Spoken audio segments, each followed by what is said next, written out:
Meus irmãos, nós vamos fazer uma oração para nós iniciarmos. Oremos ao Senhor neste momento. Senhor nosso Deus, Senhor nosso Pai, nós queremos te louvar, ó Deus, te adorar, bendizer, ó Deus, o teu nome, Senhor, teu santo nome. Nós te louvamos, ó Deus, porque tu és digno, Senhor, de receber toda a honra, toda a glória, todo louvor. Te agradecemos, ó Deus, pela semana que passou. Te agradecemos, Senhor, por mais um dia que você nos concede hoje. Te agradecemos e te louvamos, ó Deus, pelas bênçãos que o Senhor tem nos dado a cada dia, Senhor. Pedimos a Deus perdão pelos nossos pecados, Senhor. Pedimos a Deus que o Senhor nos ajude e que o Senhor nos abençoe, Senhor, nesse dia de hoje, especialmente nesse momento que estivemos aqui, Senhor, meditando na tua palavra. Senhor, nós te bendizemos e te adoramos, porque reconhecemos que não há outro Senhor, não há outro Deus como o Senhor nosso Deus. Te louvamos e te adoramos, ó Deus, porque grande, ó Deus, é o teu nome.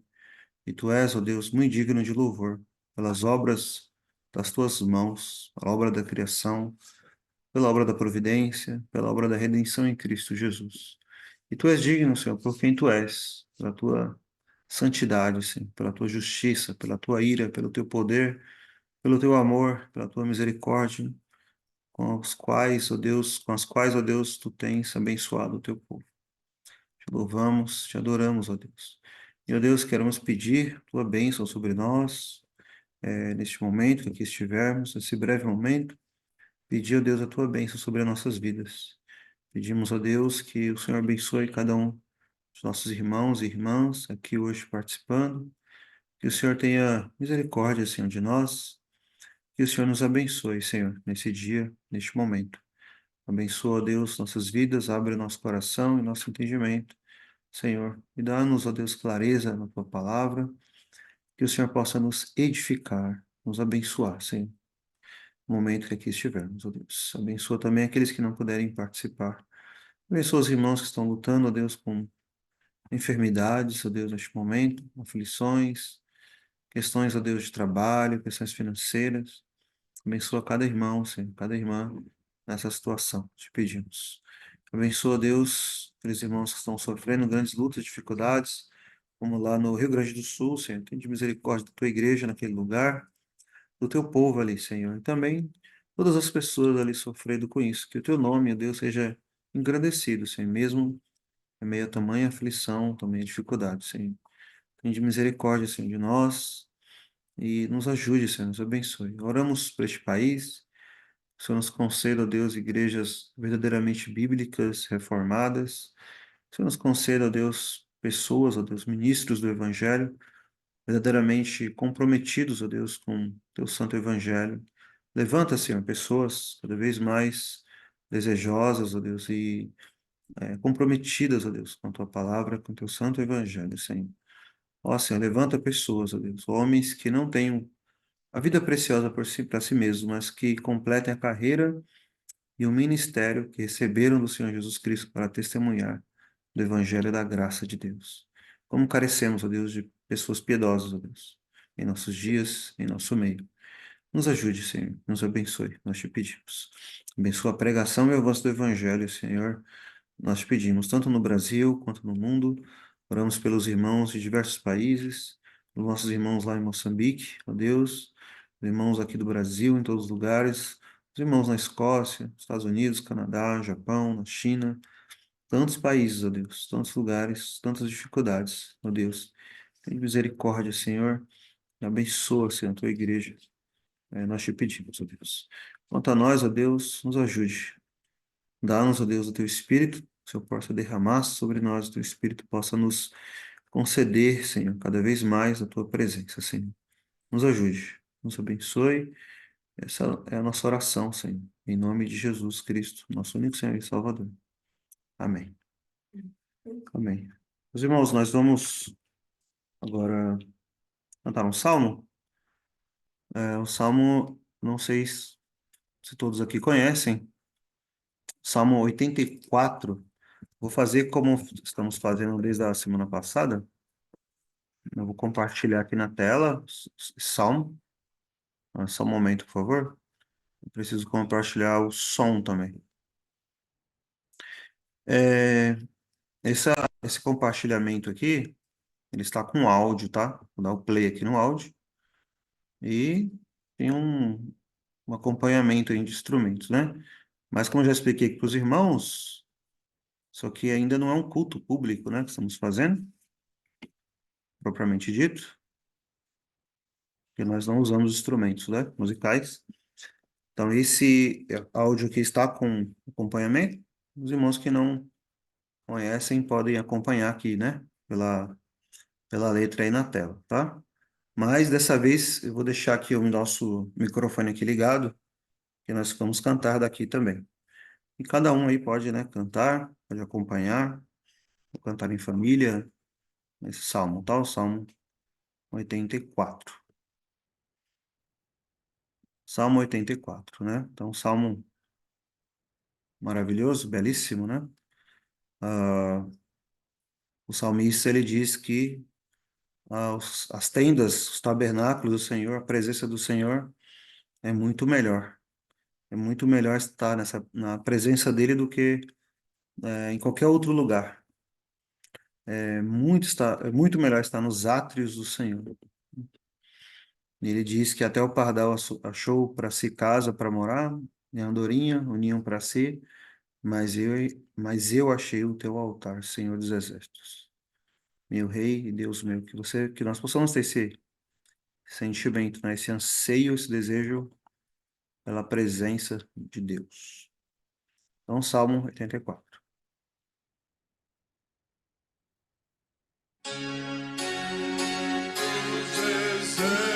Exércitos, ó quão amáveis são as tuas tendas pelas quais teus seus suspiros dá.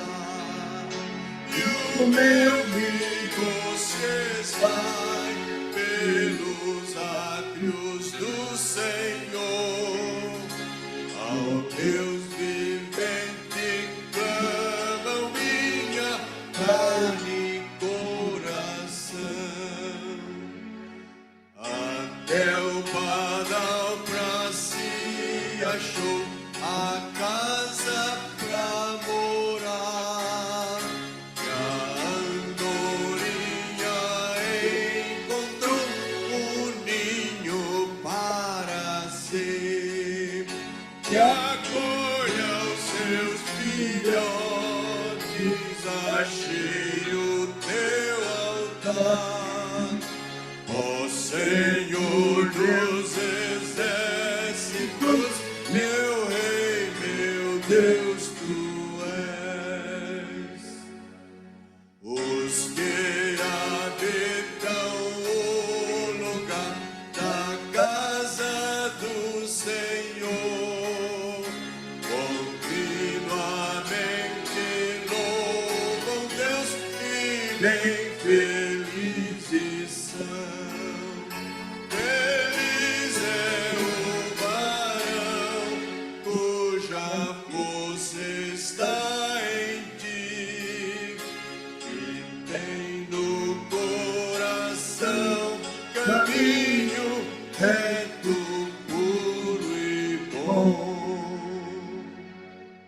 o qual passando pelo vale estéril, seco e ruim, faz dele manancial e as chuvas bênçãos vem trazer. Que força em força vão bem diante do Senhor, aparecendo cada um no monte de Sião. Senhor Deus dos exércitos, escuta a oração. Ó Deus de Israel,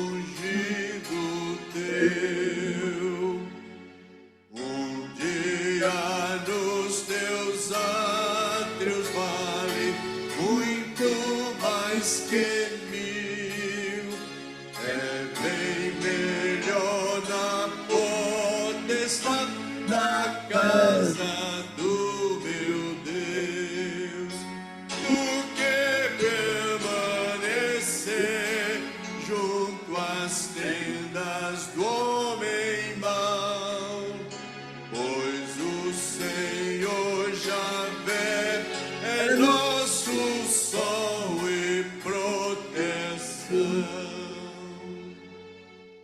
Na graça e glória ao Senhor, pois Ele nenhum bem sonega aos homens que estão brilhando a retidão.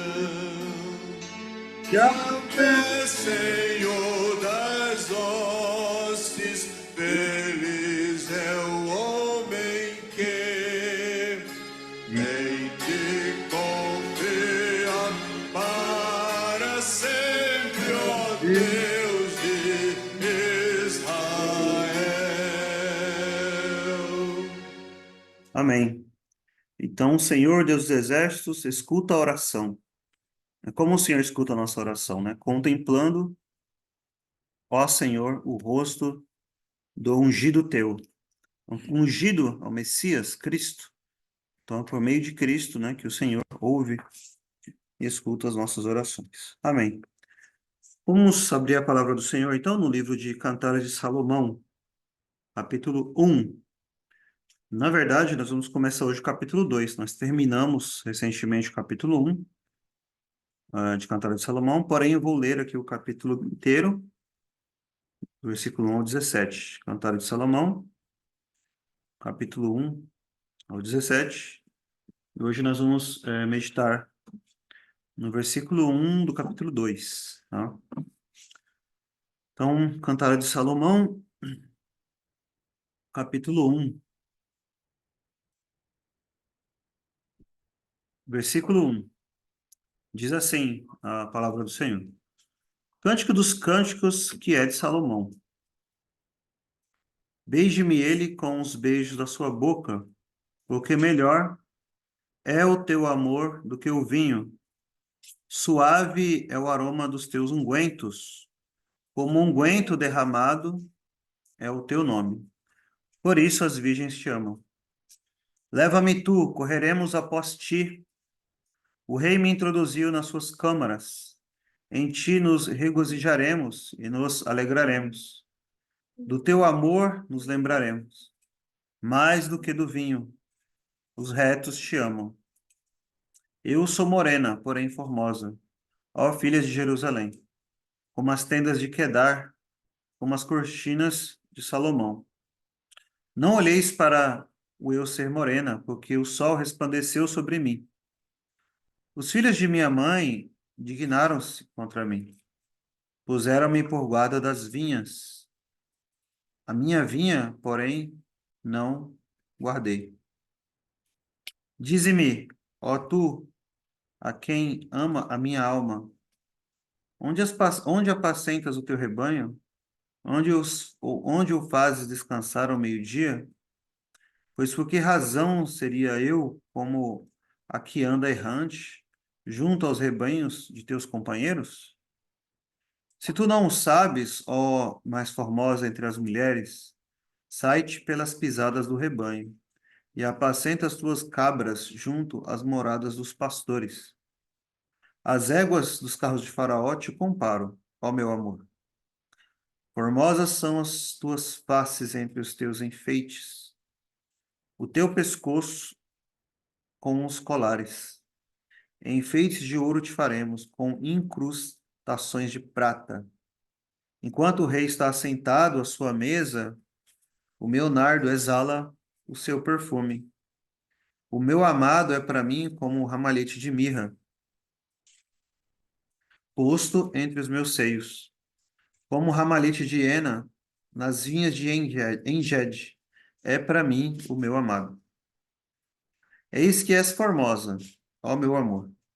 Eis que és formosa. Os teus olhos são como os das pombas. Eis que és formoso, ó amado meu, e também amável. O nosso leito é verde. As traves da nossa casa são de cedro, as nossas varandas de cipreste. Amém. Então, aqui o capítulo 1, do versículo 1 ao 17. Apenas relembrando aos irmãos que nós já exploramos todos esses versículos, né? E a nossa abordagem desse livro não é um livro fácil, que nós não vemos, nós já dissemos isso, né? É muito raro você ver hoje, no meio reformado mesmo, né? Sermões, pregações e cantares de Salomão. E nós decidimos fazer isso porque um dia no estudo bíblico eu mencionei algo sobre o Cantar de Salomão e um aqui dos irmãos sugeriu, a irmã Val, né, sugeriu, podíamos então, podia então pregar, né, nesse livro, ensinar sobre esse livro. E pela graça de Deus estamos tentando, né, mas não é um livro fácil. E infelizmente muitos não pregam sobre esse livro. É difícil você encontrar. Só conheço um pastor no Brasil que já pregou nesse livro uma vez ou outra, assim, né? Algumas vezes, poucas vezes, eu acho, não tenho certeza, mas não vi outro fazer isso, né? E no passado, na época dos reformadores, puritanos, covenanters, né? Era algo muito comum se pregar nesse livro. E também hoje ainda igrejas que no exterior creem no padrão, os padrões de Westminster originais, o presbiterianismo clássico, etc. É comum também pregar, especialmente em época de ceia, né? A ceia do Senhor prega-se muito neste livro. E com essa abordagem clássica do livro, é a abordagem alegórica do livro. Então, nós vimos lá na introdução, lá no primeiro versículo, né? Quem está aqui e não viu ainda, veja lá, desde o começo, o estudo introdutório, explicando por que que nós interpretamos o livro assim. Há muitas razões é, corretas, né, bíblicas, né? Porque os santos do passado interpretavam assim este livro, né? A saber, o livro trata do relacionamento de Cristo com a sua igreja e de Cristo com o cristão também, em particular. Nós explicamos já todos os motivos por que usamos essa interpretação. E porque não faz sentido uma abordagem literal ou até mesmo outros tipos de abordagem que também possam existir. E essa é a interpretação que a igreja tem feito ao longo da história, e é que de fato faz mais sentido e é extremamente edificante, como nós citamos já, né, para os autores, como Robert Murray McCheyne, né, ele diz que se ler esse livro você não vai encontrar declarações rígidas de teologia, e se você estiver procurando por isso, esse livro não vai deixar de ofendê-lo, porque ele fala de uma comunhão íntima do crente com Cristo, da sua igreja com Cristo. E há muitas pessoas que não entendem. Cheguei a mencionar que até no seminário presbiteriano, professores chegaram a dizer que não se deve pregar nesse livro, né? Porque é um livro estranho e difícil. Isso, para mim, é algo blasfemo, né? Dizer isso. Que não se pode pregar num livro que faz parte do cânon inspirado, né, pelo Espírito Santo. Porque toda a palavra de Deus, ela é inspirada, toda ela é útil e proveitosa para edificação, para o ensino e etc, né? Então, quem não viu ainda, veja, né, lá desde o início, desde o versículo 1, nosso estudo sobre Cantares de Salomão. Agora nós vamos começar o capítulo 2,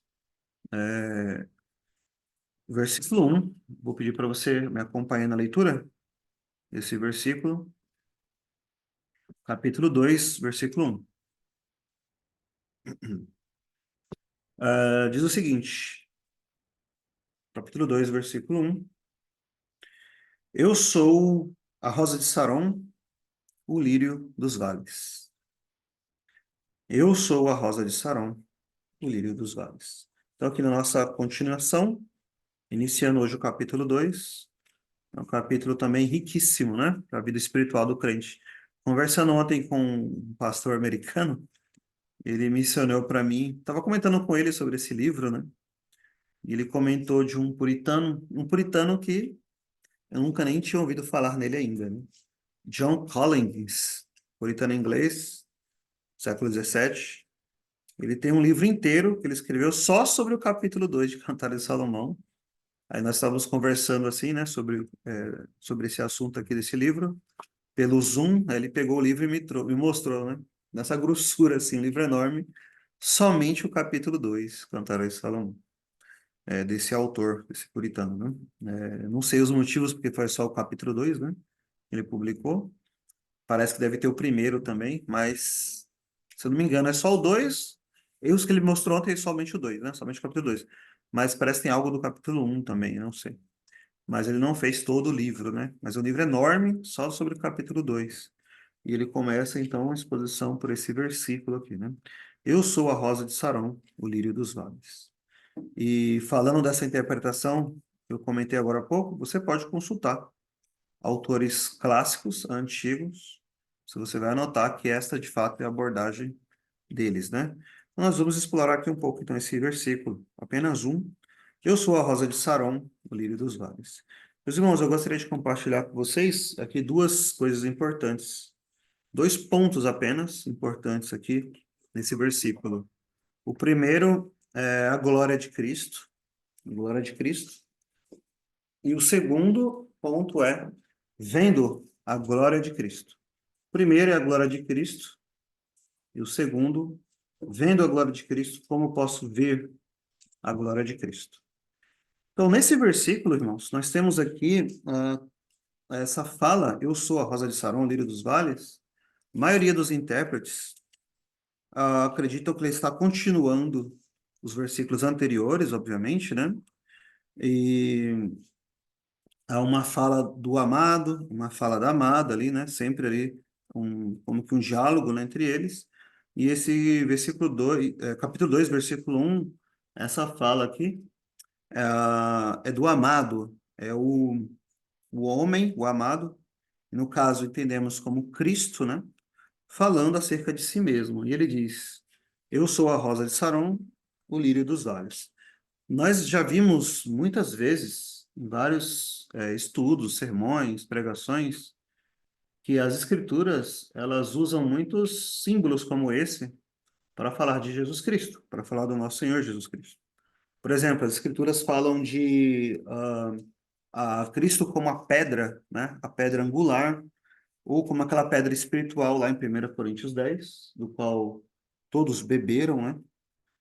A escritura fala, usa expressões assim, né? Ele é o pão da vida, ele é o caminho. Ahn, há muitas figuras que são usadas nas escrituras. No próprio livro aqui de Cantares de Salomão, como já vimos, né? Ele é retratado como pastor, como rei. Cristo, então, ele é descrito de muitas maneiras diferentes, devido, é claro, todos os seus atributos, né? Os atributos que ele possui. E aqui essas duas palavras, eu quero destacar as primeiras duas palavras importantes com a qual ele descreve a si mesmo. Ele se autodescreve como rosa, a rosa de Saron, mas também como lírio, lírio dos vales. São duas coisas. Como nós já vimos nos versículos anteriores, a rosa, e o lírio também estão conectados, né, com as verdades acerca de Cristo que nós temos visto ao longo dos versículos, desde todo o capítulo primeiro. Então, por exemplo, já vimos sobre a glória de Cristo, né? Que ele é formoso, versículo 16. Falamos sobre o perfume de Cristo, já, por exemplo, no versículo 3. E rosa, uma flor, também traz essa mesma ideia, esse mesmo sentido. O que é uma rosa? E também o lírio, né? As flores, de modo geral. Elas exalam perfumes, né? Então, um aroma, e também beleza, né? Algo belo, algo glorioso, algo bonito, algo belo. E nós vemos isso também no livro dos Salmos, não só no livro de Cantares de Salomão, né? E a forma como também os escritores do Novo Testamento descrevem Cristo como cheio de glória. O apóstolo João, ele começa o seu evangelho dizendo isso, né? Nós vimos ele, né? Nós apalpamos ele, pegamos ele, né?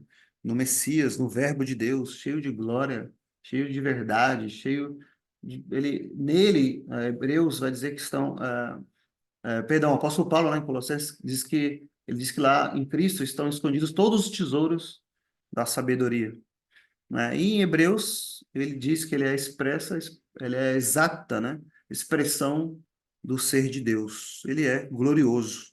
Então, a rosa e o lírio demonstra isso, demonstra essa glória de Cristo, demonstra a sua beleza, demonstram quão glorioso ele é.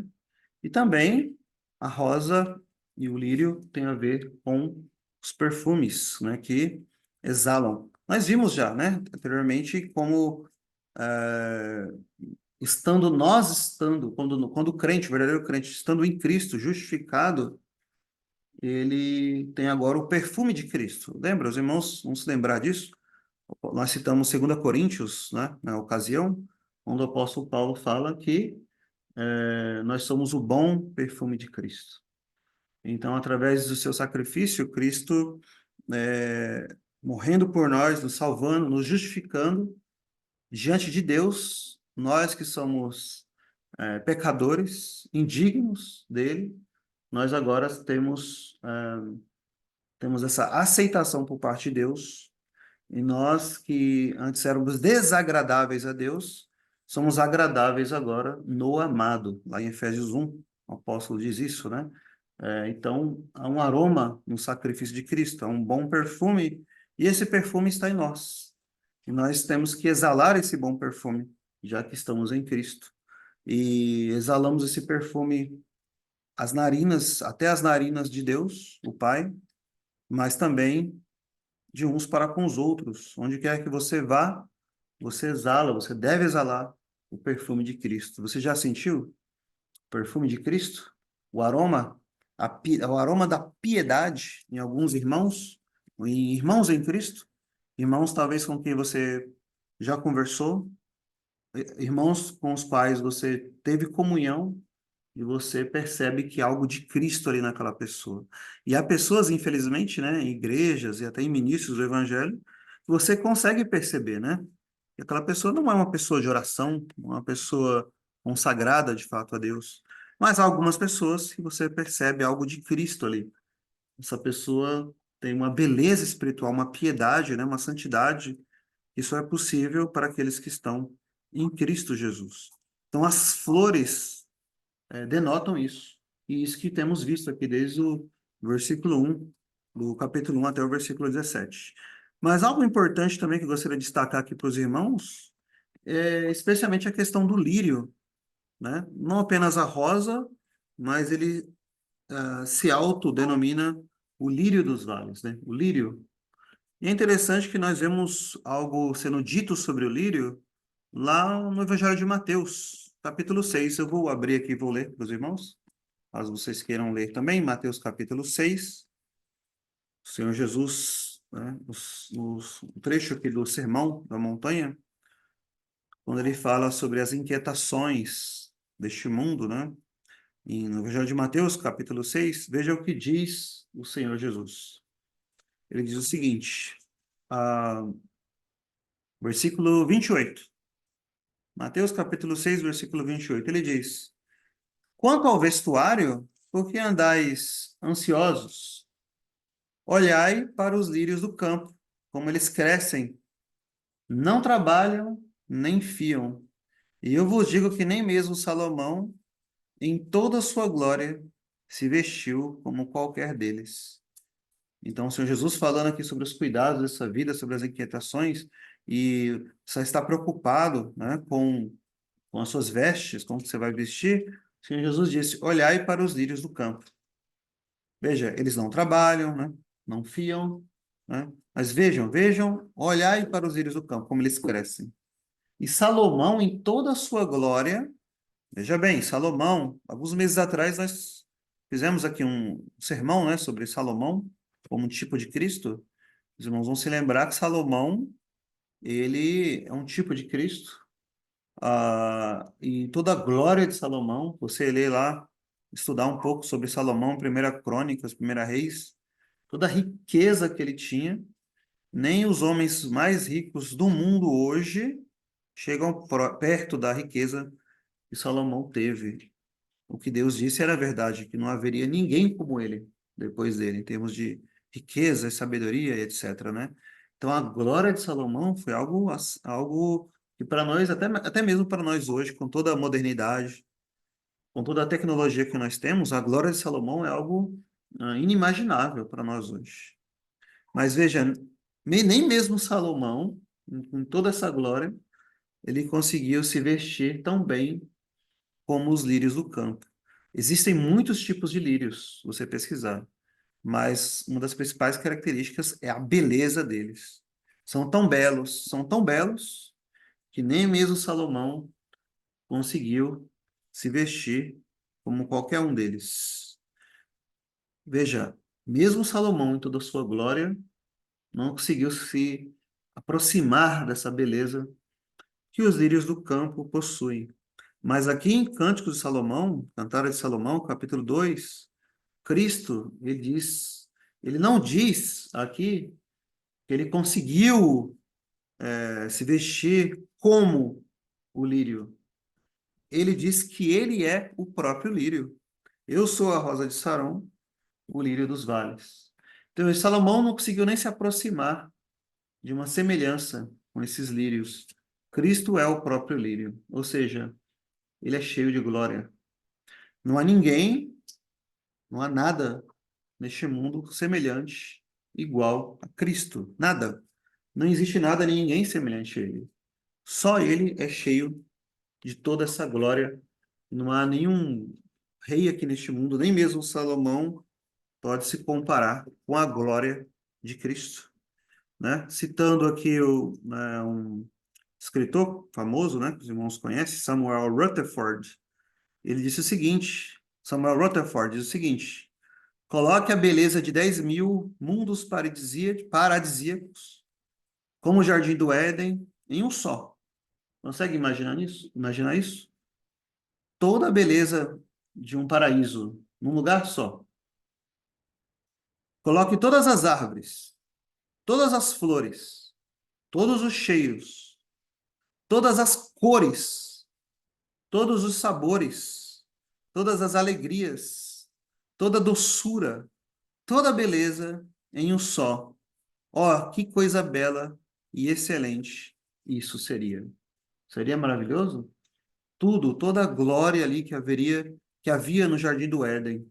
Imagine você viver num lugar assim, até mesmo sem o pecado. Que glorioso seria, né? Mas ele continua, e ainda assim, isso seria menos do que aquele belo e tão amado Cristo, como é uma gota de chuva em comparação com todos os mares. Rios, lagos e fontes de 10.000 terras. Ó, Cristo é a grande admiração, tanto do céu quanto da terra. Então, ainda que você pegasse toda essa riqueza natural que pudesse haver, Jardim do Éden, multiplicasse isso aí por milhares e milhares e milhares, né, de vezes, e colocasse tudo num lugar só, tudo isso ainda seria uma gota comparado com Cristo, com a glória de Cristo. Então, muitas pessoas têm o pensamento de que irão para o céu, estarão no céu para sempre, e lá será muito glorioso, porque será algo muito belo, será algo muito maravilhoso, e é verdade. Mas, infelizmente, muitas pessoas têm uma visão carnal da glória eterna, uma visão humana apenas, né? Eles querem ruas de ouro, querem mansões celestiais, etc, etc. Mas isso não é nada, irmãos, comparados com Cristo, comparados com a pessoa de Cristo. A maior alegria da eternidade dos céus é estar com Cristo. O apóstolo Paulo diz que isso é incomparavelmente melhor. Não tem como, não há palavras para descrever a glória de Cristo. Ainda que tivéssemos aqui pessoas com línguas como as de anjos, até mesmo sem o pecado, você não conseguiria expor, explicar, transmitir tudo o que Cristo é em toda a sua glória. É impossível. Por isso que toda pregação, ela é falha. Por isso que toda pregação é um serviço ou um trabalho prestado a Deus, que num certo sentido ele é frustrante, porque nós não conseguimos pregar Cristo em toda a sua glória. O apóstolo Paulo diz que ele chama esse evangelho, né, de as insondáveis riquezas de Cristo. São insondáveis, que até mesmo os anjos, eles anelam perscrutar este evangelho, eles ficam maravilhados com este evangelho. E até eles mesmos não conseguem penetrar na grandeza deste evangelho. E há quantas pessoas aqui, em nosso mundo hoje, nosso contexto hoje, estão interessados, né, em cultos aí, com entretenimento, música, sei lá o que for, seja lá o que for, menos na pessoa de Cristo. Eles não entenderam ainda a glória de Cristo. Por isso que esse livro de Cantares de Salomão é tão necessário, para nós meditarmos na glória de Cristo. Por isso é tão necessário você meditar na glória do porvir, no mundo do porvir. É muito necessário que você medite na glória de Cristo, que você irá contemplar quando você adentrar os portões eternos. A glória de Cristo. Então eu te pergunto isso, você medita sobre a glória de Cristo? Aqui, irmãos, nós não temos alguém semelhante a Salomão. Nós temos aqui, nós não temos um rei comum, mas é o Rei dos Reis, o Senhor dos Senhores. E ele não vai, ou ele não se veste como os lírios. Ele é o próprio lírio dos vales. Ele é a rosa de Saron. É este Cristo. Mas você tem noção disso? Você sabe quão glorioso é este Cristo? Ou você tem um pensamento superficial acerca dele? E você quer estar no céu? Por quê? Você quer estar no céu porque lá você vai se livrar dos problemas? Você quer estar no céu porque lá, até mesmo porque lá não vai ter pecado, é somente por isso? Mas é Cristo, irmãos. Cristo é o centro, ele é a lâmpada. O Cordeiro é a lâmpada, diz lá em Apocalipse. Ele é o centro. E como disse também um determinado autor, tudo que você vai ter no céu de alegria, de prazer, até mesmo os anjos, até mesmo os outros santos, é porque você vai enxergar Cristo em todos eles. Porque Cristo, ele é a exata expressão do ser de Deus. Ele é a glória. Ele é a glória eterna. Ele é o Rei da glória. E é ele que nós iremos contemplar naquele grande dia. Você anseia por isso? Você anela por isso? O puritano Richard Baxter, ele disse o seguinte no seu livro sobre os céus, sobre o eterno descanso dos santos. Ele disse que o amor que nós temos, o amor criado, o amor da criatura, ele vai se encontrar com o amor não criado, o amor de Cristo. Então ele diz, imagine isso, né? O encontro que será do amor criado com o amor incriado, o abraço que será, o amor que será, ah, que nós veremos naquele grande dia, quando você finalmente abraçar este Cristo na glória. Não há como descrever tamanha felicidade, tamanho prazer, tamanho deleite, e por isso que é importante que tenhamos um corpo glorificado naquele dia, porque nós não aguentaríamos de tanta alegria, de tanta felicidade, de tanta glória, de tanta glória. Você não aguentaria. Por isso você precisa de um corpo glorificado. Pessoas que já experimentaram avivamentos genuínos, leia isso ao longo da história da igreja, ou até pessoas aqui em nosso meio que talvez tenham experimentado um pouco do que é a presença de Deus manifesta. Você já experimentou isso na sua vida alguma vez? Você entende o que eu estou querendo dizer? Quando Deus ele manifesta a sua presença, é como se o seu corpo não fosse aguentar. Você não aguenta a glória, o peso de glória. Por isso que o apóstolo Paulo usa essa expressão, como se fosse algo pesado, né? O peso de glória. A nossa leve e momentânea tribulação produz para nós um eterno peso de glória. É esse peso de glória que você experimentará ao contemplar Cristo. Porque ele é o lírio dos vales. É um Cristo glorioso, irmãos. É um Cristo que você não consegue sondar a sua glória, você não consegue sondar o seu evangelho. É por isso que livros e milhares de livros podem ser escritos, como esses aí dos puritanos, né? Que o autor pega um capítulo desse aqui, o capítulo 2, escreve um livro lá de sei lá quantas páginas, porque ele não consegue expor toda a glória de Cristo. E há sempre aquela frustração, porque eu quero pregar Cristo, mas ele é muito, muito além do que a minha mente consegue captar ou imaginar. Quantas vezes nós ficamos empolgados, né? Com conhecimentos maravilhosos aí que temos neste mundo, e até legítimos, né? Estudar sobre arte, literatura, estudar línguas. Eu amo línguas, maravilhoso. Mas nós temos que ter um amor muito mais especial por estudar a glória de Cristo. Por isso, irmãos, esse livro é tão importante. Cantares de Salomão. Medite sobre isso. A glória de Cristo. Você tem meditado sobre a glória de Cristo? O dia do Senhor é um dia que você pode parar e meditar sobre isso. Quão grande é esse Cristo? Ele é tão glorioso, tão grande, que somente ele pode satisfazer um Deus infinito. Somente este Cristo. Ele é glorioso para você? Ele é glorioso para você? Ele é o amado da sua alma, como diz aqui o próprio livro de Cantares de Salomão? É ele a quem você mais deseja, mais ama? Há horas que nós precisamos nos afastar das pessoas por algum momento para nos dedicarmos à meditação de Cristo, da glória de Cristo. Precisamos disso. Por isso que nós gostamos muito aqui dos autores clássicos, né, como os puritanos e outros, porque eles trabalhavam muito isso, né, a glória de Cristo. E quando eles pegam este livro, eles gostam muito de expor isso, né, a grandeza de Cristo, a glória de Cristo, a maravilha que é esse Deus, esse Senhor. Não há ninguém como ele, irmãos, não há ninguém como ele. Essa é a glória de Cristo. E nós meditemos sobre isso. Ele é o lírio dos vales. Ele é o próprio lírio dos vales.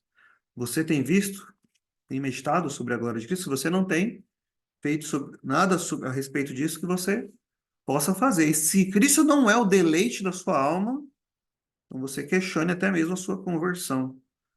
Porque aquele que nasceu de novo, ele tem desejos por Cristo. Sua alma anseia estar com Cristo. Ele deseja estar com Cristo.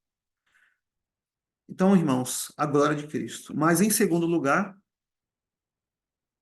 gostaria de também falar aqui com os irmãos sobre ver a glória de Cristo. E o que eu vou falar agora é também uma resposta. Uma resposta. Resposta em que sentido? Porque eu acabei de perguntar. Você medita sobre a glória de Cristo? Você conhece a glória de Cristo? Infelizmente, podemos dizer que hoje, em nossa geração, eu creio que a maioria de nós não conhece a glória de Cristo como deveríamos conhecer, como os irmãos do passado conheciam. Não conhecemos. Qual é a razão para isso? Então, agora vamos tratar de uma resposta sobre isso. E não apenas uma resposta nesse sentido, qual é a razão, mas também como eu posso ver a glória de Cristo. Você deseja saber? Talvez você esteja pensando, olha, eu tenho dificuldade com isso, eu não consigo enxergar a glória de Cristo como esses homens do passado enxergaram, esses crentes do passado enxergaram, e eu gostaria, mas como fazer isso? Uma vez eu ouvi um pregador dizendo algo interessante, e realmente verdade. Ele disse o seguinte: muitos pregadores falam assim, olha, você precisa fazer isso, isso e isso, mas não diz para as pessoas como fazer. Então, eu acabei de dizer, nós precisamos contemplar, meditar na glória de Cristo. Mas como fazer isso? Então, é sobre isso que nós falaremos agora nessa segunda parte. Vendo a glória de Cristo. Como eu posso fazer para ver a glória de Cristo? Eu destaquei, então, duas palavrinhas, agora na primeira parte. Rosa e lírio. Ele é a rosa de Saron, lírio dos vales. Agora eu vou destacar duas palavrinhas para demonstrar para você como você pode ver a glória de Cristo com maior profundidade. E as duas palavrinhas estão aqui ainda no versículo 1. É a palavra Saron e a palavra vale. A palavra Saron e a palavra vale. Agora, o que significam essas palavras, né? O que elas querem dizer? Nesses textos. Bem, quando nós encontramos algumas palavras difíceis, assim, né? Expressões difíceis nas Escrituras, nós temos que buscar em outros lugares das Escrituras o que essas expressões querem dizer. O que quer dizer Saron? Você já viu isso nas Escrituras? Essa palavra antes? O que é isso? É um local. Mas que local é esse? O que tipo de local é esse? Eu vou mostrar aqui para vocês algumas passagens. Se quiser me acompanhar. Primeiramente, em 1 Crônicas. Saron. O que é Saron? Veja aí, 1 Crônicas, capítulo 27. 1 Crônicas 27. 1 Crônicas 27, versículo 29. Diz assim, 1 Crônicas 27, 29. E sobre os gados que pastavam em Saron, Sitrai, o Saromita, porém sobre os gados dos vales, Safate, filho de Adlai. pastavam em Saron.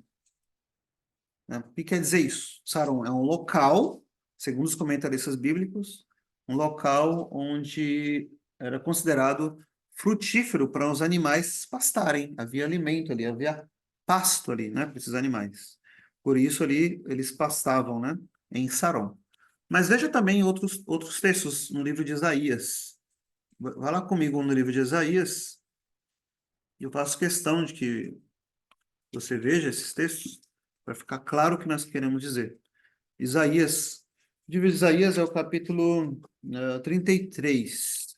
Vamos ver três trechos aqui. Isaías 33, é o versículo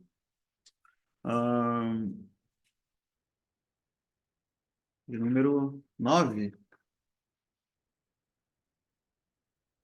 Veja, Isaías 33, versículo 9, diz assim: A terra geme e pranteia, o Líbano se envergonha e se murcha. Saron se tornou como um deserto, e Bazã e Carmelo foram sacudidos. Veja, está falando aí do juízo de Deus. Porque no versículo anterior, versículo 8, as estradas estão desoladas, cessou o que passava pela vereda, ele rompeu a aliança, desprezou as cidades, já não faz caso dos homens, a terra geme e pranteia, o Líbano se envergonha e se murcha. Saron se tornou um deserto. Então, ou seja, Saron não era para ser um deserto. Saron é um lugar frutífero, mas agora está um deserto, devido aí o pecado e o juízo de Deus.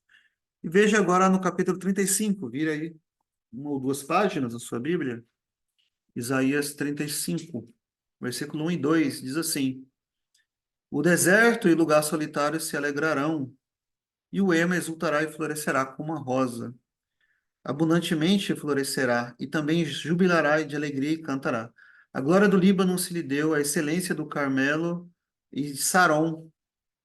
Eles verão a glória do Senhor e o esplendor do nosso Deus. Então, a excelência de Saron é um lugar glorioso, maravilhoso, onde florescerá, abundantemente florescerá. Então, veja, é um lugar, então, frutífero, né? Então, isso tem a ver lá com 1 Crônicas, por isso que os animais pastavam lá. É apenas mais um texto, aqui no livro de Isaías, lá no final de Isaías, 65, capítulo 65 de Isaías. Veja aí o que diz, Isaías 65, versículo 10.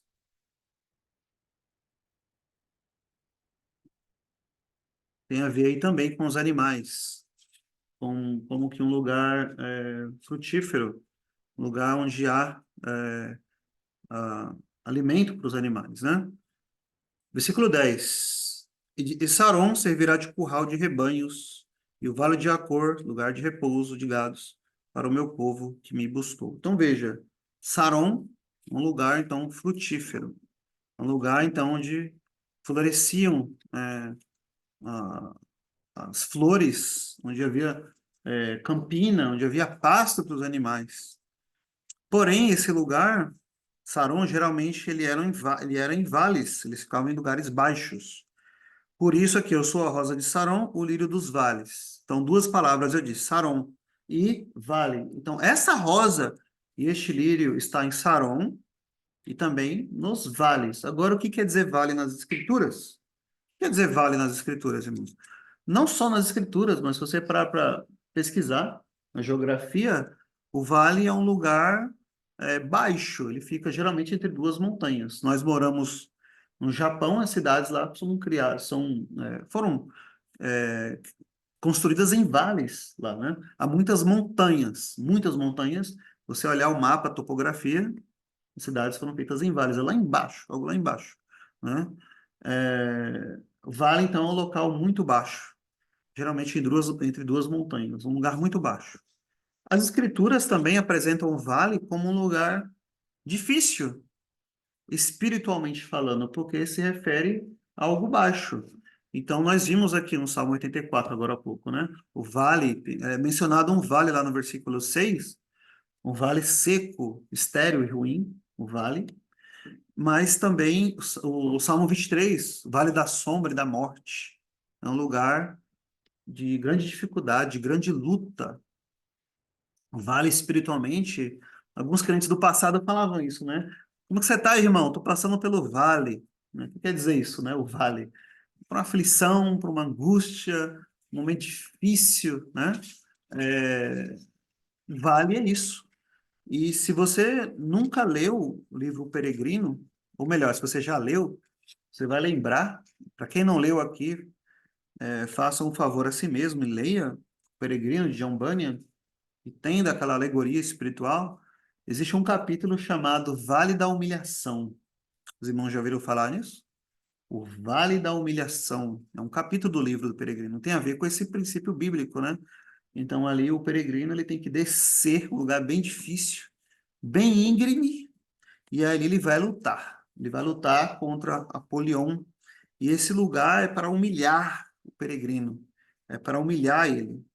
São momentos ali de grande dificuldade que ele passa, e as escrituras falam sobre isso. E depois do Vale da Humilhação, ele vai passar pelo Vale da Sombra e da Morte também. Um lugar difícil, de grande humilhação.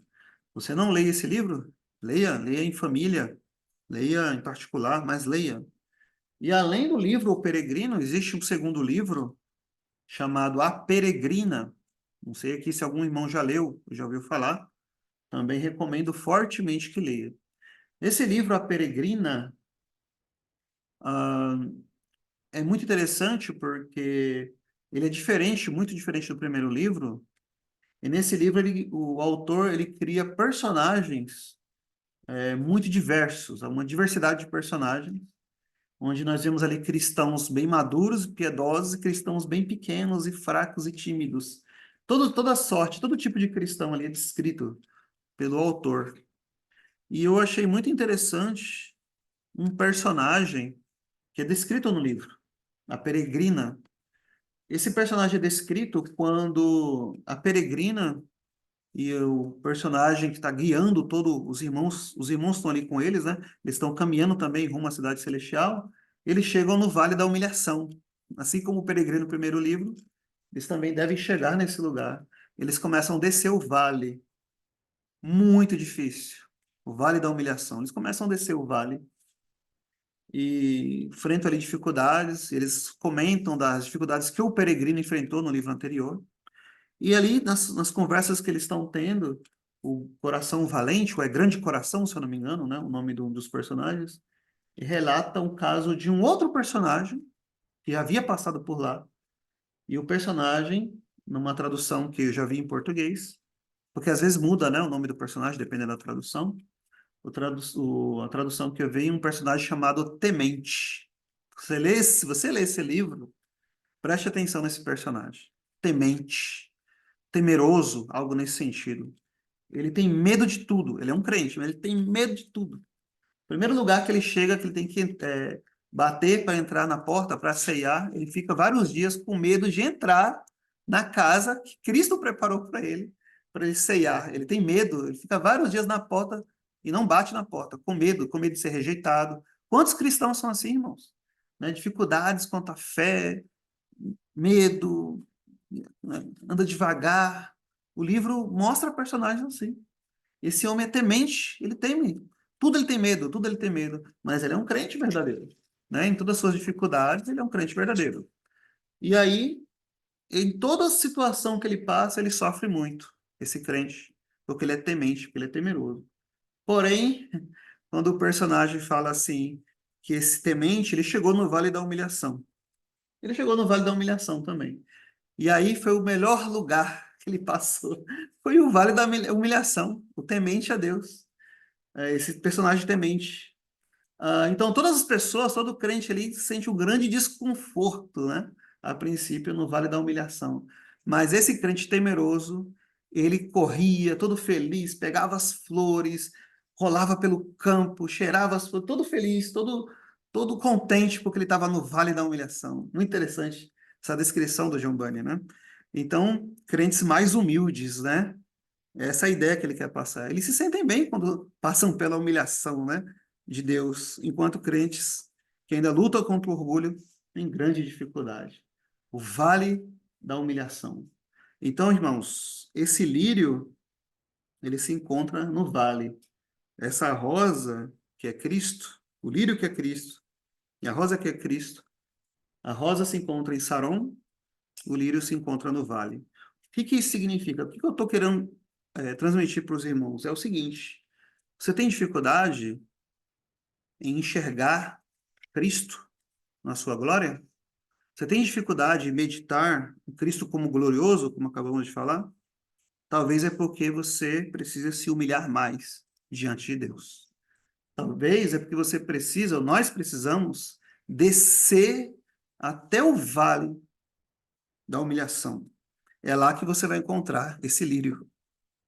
Por isso que o homem orgulhoso, ele está longe de Cristo. Por isso que o pecador orgulhoso, ele não tem prazer em Cristo. Por isso que Cristo diz que aqueles que se exaltam a si mesmos, esses serão humilhados. Mas aqueles que se humilham a si mesmos, esses é que serão exaltados. Por isso a Escritura fala que bem-aventurado é o pobre de espírito. É aquele que olha para si e vê ali em si mesmo, ele vê pecado, ele vê ali no seu coração uma insuficiência para ser salvo. Ele olha, ele lê as Escrituras, ele treme da palavra de Deus. Mas lá em Isaías, Deus diz que é com esse que ele habita, com aquele que treme da minha palavra. O que agrada a Deus é um coração contrito, é um coração que é quebrantado diante de Deus. É isso que agrada a Deus. Então, muitas vezes, irmãos, nós não conseguimos enxergar Cristo em sua glória porque ainda não fomos humilhados suficientemente. Você quer esse lírio, você quer essa glória, mas você precisa descer até o vale para poder pegar esse lírio. Ele não está no alto, ele não está nas montanhas. Você precisa descer até o vale, porque ele é um lírio do vale. Você precisa descer até embaixo, passar pelo lírio, perdão, passar pelo vale, até mesmo como o peregrino passou pelo vale da sombra e da morte. E aí você vai poder enxergar a glória de Cristo. Então, isso é isso que, se você ler as confissões reformadas, o padrão de Westminster, ensina nos catecismos, é isso que esses irmãos do passado ensinaram, que você só consegue enxergar Cristo, a sua necessidade de Cristo e a glória de Cristo, quando primeiro, pela lei de Deus, você é humilhado. Pela lei de Deus. Pegue o Catecismo Maior de Westminster, leia lá os 10 mandamentos, a exposição dos 10 mandamentos. O livro novo que nós publicamos, né? Thomas Vincent. Pega ali só a exposição dos 10 mandamentos. Em uma semana eu traduzi esse trecho e nunca fui tão humilhado, né? Bem nesse livro. Os 10 mandamentos ali sendo expostos. E aí você entende que essa lei, ela é um aio que te guia até Cristo, porque ela humilha você.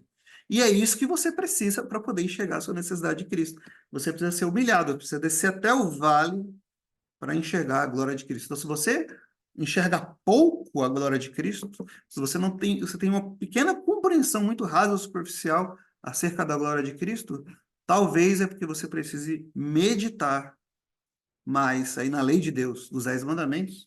Um bom, um bom recurso, temos aí Catecismo de Westminster, o menor, especialmente o maior. Leia, medite sobre os pecados expostos ali, e você vai ver quão pecador você é. Quão pecador você é. Você vai ser humilhado. E é somente nessa humilhação, irmãos, que você depois olha para cima e contempla o Cristo exaltado. E você contempla a glória de Cristo. Você, ao contemplar os seus pecados nessa humilhação, você vai ver por que Cristo sofreu na cruz por você. E você vai ver que você não consegue, é impossível você obedecer esses 10 mandamentos para ser aceito por Deus. Mas Cristo obedeceu no seu lugar. Somente ele conseguiu fazer. Veja a glória de Cristo. A glória de Cristo, tanto na sua morte pelos pecadores, mas a glória de Cristo também em obedecer perfeitamente à lei de Deus. E ele nunca pecou. Então, você quer contemplar a glória de Cristo? O que você precisa fazer?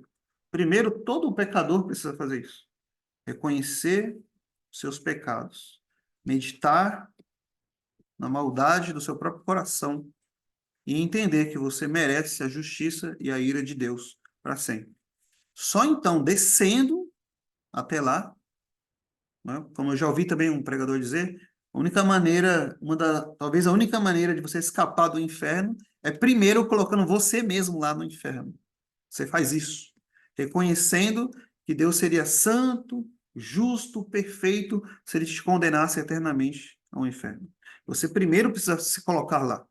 E depois você olha para Cristo e você crer nele. Você crer nele. E como ele disse para Maria, né, para Marta, se não me engano, uma das duas ou para as duas, ele disse: se credes, vereis a glória de Deus. Você primeiro, então, é levado ao vale da humilhação, depois você crê. E se credes, vereis a glória de Deus, vereis a glória de Cristo. Ou seja, arrependimento e fé.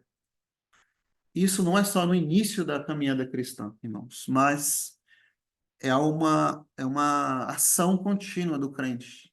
Sempre você deve se voltar para a palavra de Deus, meditar sobre a lei de Deus, se humilhar diante de Deus e depois olhar para Cristo de novo.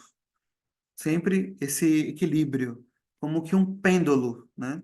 Um pêndulo, uma hora você é levado você é levado a ver todos os seus pecados. E por outro lado, você é levado a ver a graça de Deus. Por um lado, você vê que o seu pecado abundou, mas por outro lado, você olha que a graça de Deus superabundou em Cristo. Então, esse pêndulo, ele fica ali continuamente. Com mais rápido ele se mover, esse pêndulo, mais saudável é a sua vida espiritual. Mas nós precisamos de vales para poder enxergar a glória de Cristo. Leia a biografia, então, desses homens do passado e você verá que eles sofreram muito, muito, passaram por muitos vales. Foi exatamente o vale que levou eles isso levou eles a enxergar a glória de Cristo deste modo. Mas podemos dizer também que esse vale, irmãos, ele é um lugar frutífero, como acabamos de ver, Saron, né? Saron. Então, você é levado ao vale não somente para ser humilhado diante de Deus, mas para que você também possa frutificar espiritualmente. É no vale que você frutifica. Sabia disso? Por que que eu dei o exemplo aqui do Japão? Por que a cidade é construída no vale? Porque há riachos no vale. E sem água não tem como ter frutos, não tem como plantar e ter frutos. E é exatamente então nos vales que há fruto. Então, se você não estiver em vales, se você não passa por vales, você não frutifica. Você precisa passar por vales. E se nesse exato momento você estiver passando por algum vale, uma dificuldade muito grande que o Senhor colocou em sua vida, creia que é porque Deus deseja tirar frutos da sua vida. Ele não quer que você seja como aquela figueira seca, que só tinha folhas. Ele quer frutos, mas para darmos fruto, ele nos leva até o vale. E lá naquele vale você frutifica para Deus. E como veremos no versículo 2, você mesmo também se torna um lírio tal qual ele o é. Tal qual ele o é. Tal qual a imagem de Cristo, você também assim se torna. Então, por que, respondendo à pergunta então que eu fiz, por que nós enxergamos tão pouco da glória de Cristo? Por quê? Porque nos falta vales. Falta nos humilhar diante de Deus, diante de Cristo. Falta nos descer, irmãos, até vales que o Senhor prepara em nossas vidas, até mesmo vales da sombra e da morte. E é lá que eu vejo o bom pastor. É lá que eu enxergo a glória dele, a glória de Cristo.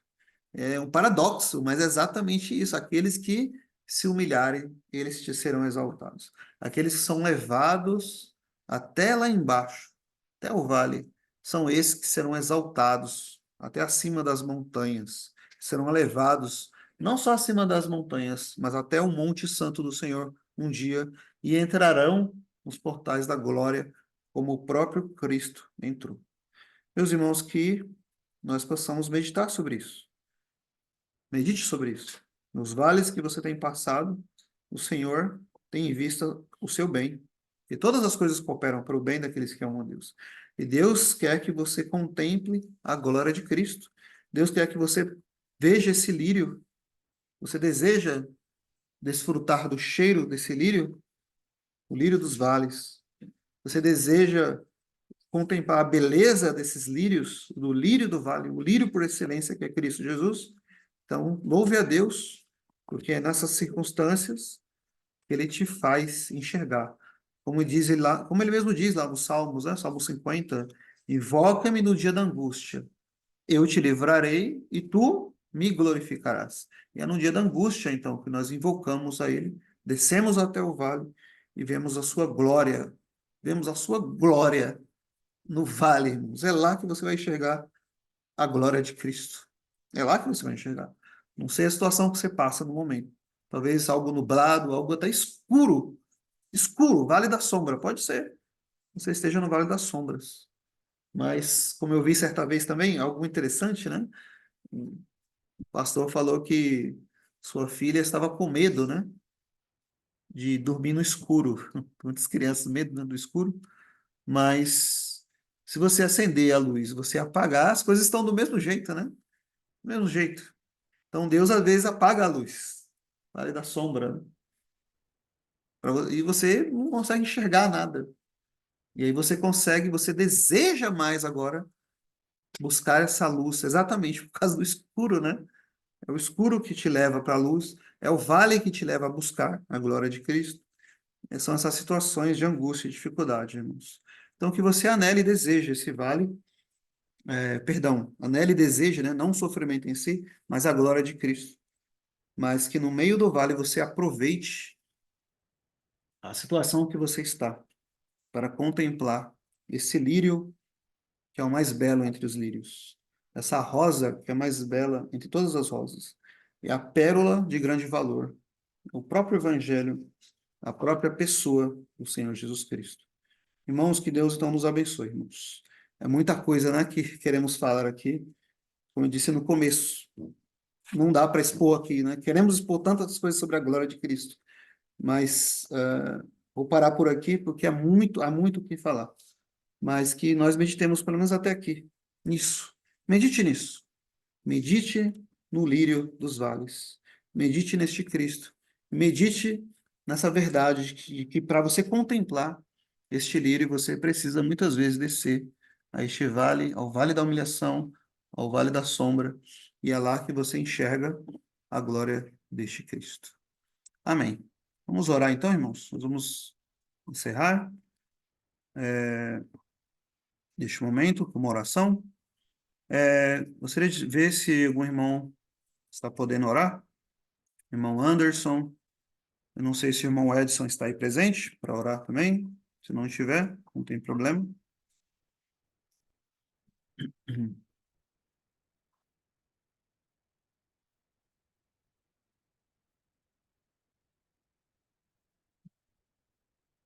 Ok, então, irmão Anderson, pode ser então, irmão Anderson. Tudo bem?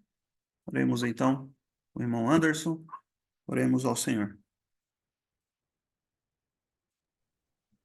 Oremos.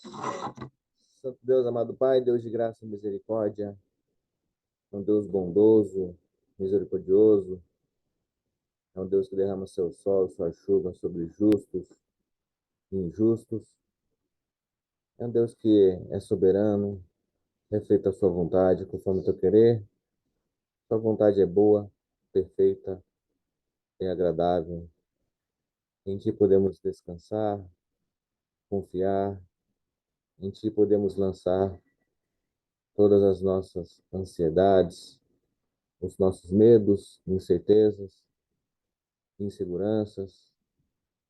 Em ti podemos confiar, sabendo que estamos debaixo de um Deus Todo-Poderoso, que tudo faz para a sua honra e para a sua glória. Que o Espírito Santo aplique a tua palavra nas nossas mentes e nos nossos corações. A gente viu que um pequeno versículo aqui dos Cantares 2, verso 1, é um pequeno versículo, mas que, se deixar, passaríamos aqui horas e horas meditando na sua palavra que é viva, eficaz, perfeita, sem contradições. Parece que a Bíblia foi escrita hoje, porque o Espírito Santo está vivo, o Espírito Santo inspirou, Deus que inspirou homens para escreverem, e Deus Todo-Poderoso, pela sua providência, fez com que tivéssemos em mãos Bíblia Sagrada, fez com que pessoas dedicassem suas vidas inteiras na tradução, na preservação, pessoas que perderam suas vidas, famílias, parentes, casas, por conta da palavra de Deus. E nós temos o privilégio de ter a Bíblia em mãos, aqui graças a Ti, Senhor. Diante desse versículo, que o Espírito Santo aplique a Tua palavra em nossos mentes, nossos corações, nos ajude a andar pelo vale, que o Senhor possa nos humilhar, que o Senhor possa mostrar quem de fato nós somos pó, não somos nada, estamos vivos agora, daqui a pouco já não poderemos mais existir, que o Senhor nos coloque no nosso devido lugar e que possamos reconhecer os nossos erros, nossas falhas, que possamos nos arrepender de fato, de verdade, confessar a Ti, Senhor, abandoná-los e odiá-los, tendo em vista que, mesmo no vale, também estamos em Sarão, onde é um lugar frutífero, que possamos, Senhor, possamos dar frutos para a Sua honra, para a Sua glória, meu Deus.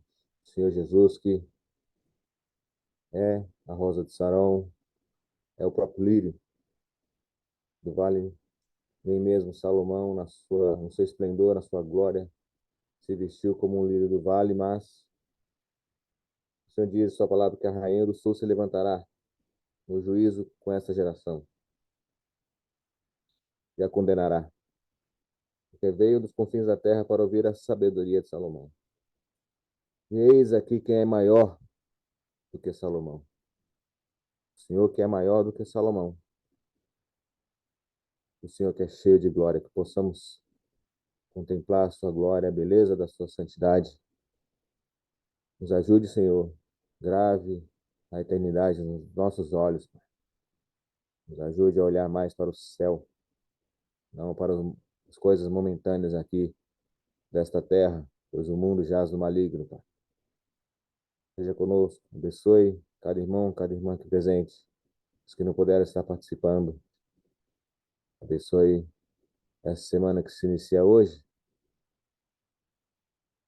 Abençoe para que possamos ter uma igreja bíblica, fiéis às Escrituras, de fato confessional, para estarmos congregando, ouvindo a Tua palavra, participando da ceia do Senhor, tendo comunhão com os irmãos.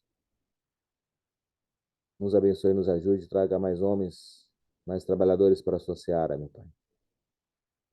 E que o Senhor tenha piedade e misericórdia do povo do Rio Grande do Sul. Ajude-os nesse momento difícil e que haja salvação, Pai, conversão. As pessoas possam observar que este mundo de fato é passageiro, passa rápido. Cristo pode voltar hoje, ou nós poderemos morrer hoje. Que haja conversão, salvação. Que o Brasil inteiro pare, reflita e volte para o Senhor. Seja conosco, deixo tudo em suas mãos. Obrigado, Pai, em nome de Jesus. Amém, Senhor. Amém. Deus abençoe, irmãos. Boa semana a todos. Deus abençoe a todos, irmãos.